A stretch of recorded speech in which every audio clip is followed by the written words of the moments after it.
As the inspiration comes along for different stories,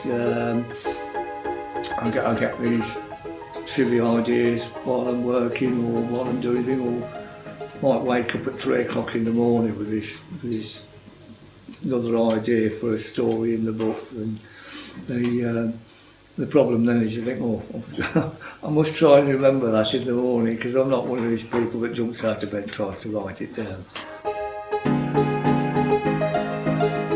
It goes back to when she was a toddler and we'd take her to bed to read a story, and some of them were just awfully boring after about the 10th time you'd written them.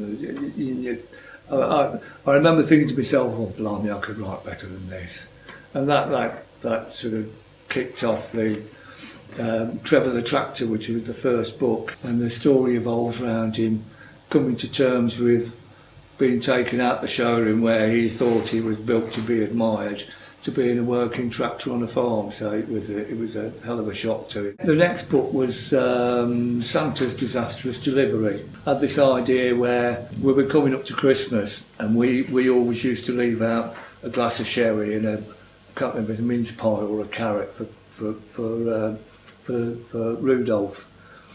And it occurred to me one night that if Santa drank all this sherry that people leave out for him, he must be in one hell of a state by the end of the night. But I thought, well, you can't write a children's book about a drunk Santa, but I thought he could be a complete and utter blithering idiot.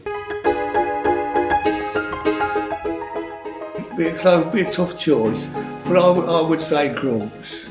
He's such a believable character. I think we all know a Grumps of some variation. We've got one in the village. We've probably got a couple in the village, but yeah, there's one in particular.